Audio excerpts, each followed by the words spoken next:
और इस बीच एक और बड़ी खबर, एआईसीसी सदस्यों की सूची जारी होते ही उत्तराखंड कांग्रेस में घमासान मच गया है। प्रीतम सिंह ने प्रभारी देवेंद्र यादव के खिलाफ मोर्चा खोल दिया। प्रीतम सिंह का देवेंद्र यादव पर तुगलकी फरमान देने का आरोप है। उत्तराखंड में कांग्रेस मजबूत नहीं कमजोर हो रही है, प्रीतम सिंह की तरफ से कहा गया।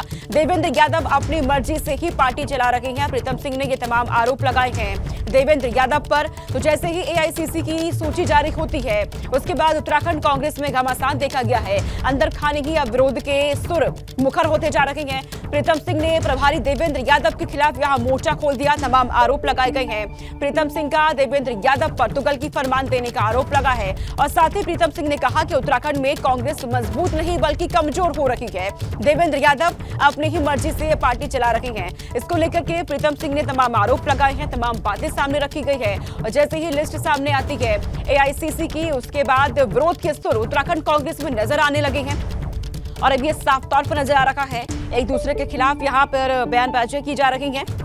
प्रीतम सिंह ने प्रभारी देवेंद्र यादव के खिलाफ यहाँ मोर्चा खोल दिया है। तमाम आरोप उनकी तरफ से लगाए जा रहे हैं। दरअसल एआईसीसी सदस्यों की लिस्ट जैसे ही जारी होती है उस लिस्ट को देखने के बाद प्रीतम सिंह अब यहाँ पर लगातार आरोप लगा रहे हैं देवेंद्र यादव के खिलाफ।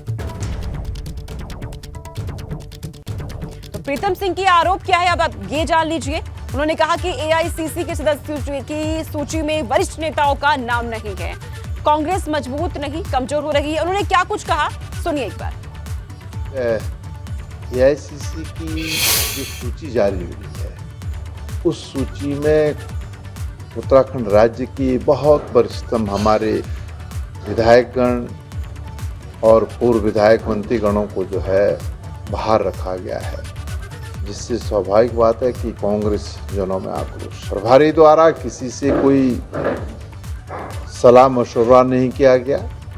क्या प्रभारी के इस कृत्य से प्रदेश में कांग्रेस मजबूत हो पाएगी? हम राष्ट्रीय नेतृत्व से भी कहेंगे। मेरी तमाम जो है साथियों से बात हुई, सब लोगों ने कहा कि हम राष्ट्रीय नेतृत्व से भी बात करेंगे कि प्रभारी द्वारा जो कृत्य किया गया है उससे उत्तराखंड राज्य में कांग्रेस मजबूत नहीं हो रही है बल्कि दिन प्रतिदिन कमजोर होती जा रही है। रवि केंद्रा मेरे साथ जुड़ चुके हैं इस खबर पर। रवि, पहले ही उत्तराखंड कांग्रेस में खेमों में बटी हुई पार्टी नजर आ रही थी और अब तो विरोध के सुर और तेज हो गए हैं जैसे ही एआईसीसी की सूची जारी होती है। बिल्कुल सोनिका, देखिए प्रदेश प्रभारी देवेंद्र यादव को लेकर पहले भी प्रीतम सिंह लगातार इस तरीके की बयानबाजी करते रहे हैं और जैसे ही एआईसीसी की जो लिस्ट जारी हुई है जिसमें मेंबर और सह मेंबर बनाए गए हैं उसमें उत्तराखंड से कई नेताओं को जगह दी गई है। लेकिन 2 जिले ऐसे हैं जिसमें चंपावत उत्तरकाशी की बात करें, यहाँ से किसी भी नेता को इसमें मेंबर नहीं बनाया गया है और यही वजह है कि लगातार जो प्रीतम सिंह है वो खुले तौर पर इस बात को कह रहे हैं कि प्रदेश प्रभारी देवेंद्र यादव जिस तरीके से यहाँ पर फरमान जारी कर रहे हैं, उन्होंने इस जो लिस्ट जारी हुई उनको तुगलकी फरमान बताया। उन्होंने कहा है कि दिल्ली में बैठकर किसी उत्तराखंड के नेता से वरिष्ठ नेताओं से राय मशवरा नहीं किया गया कि जो लिस्ट है उसमें एआईसीसी में किन किन मेंबर्स को शामिल किया जाना है और हाल ही में निकाय चुनाव लोकसभा के चुनाव भी हैं। तो ऐसे में कांग्रेस को यहाँ पर दिक्कतें हो सकती हैं और जिस तरीके से कई वरिष्ठ नेताओं को दरकिनार किया है तो उससे दिक्कतें हो सकती हैं। लेकिन प्रीतम सिंह ने सीधे तौर पर ये ज़बरदस्त हमला प्रदेश प्रभारी पर बोला है। उन्होंने कहा है कि जिस तरीके से प्रदेश प्रभारी ने ये लिस्ट जारी कराई है उससे कहीं ना कहीं कांग्रेस कमज़ोर होगी ना कि मजबूत। तो ऐसे में जिस तरीके से निकाय चुनाव लोकसभा चुनाव से पहले एक लिस्ट जारी होती है और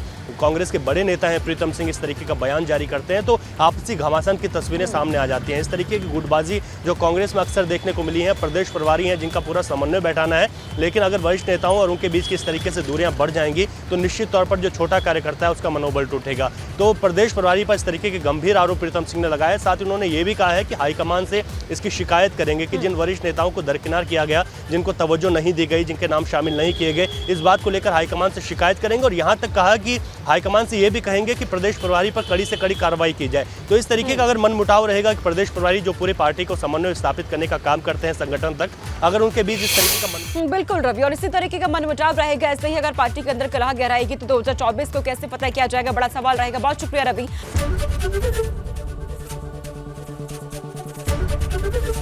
एबीपी गंगा, खबर आपकी, जुबान आपकी।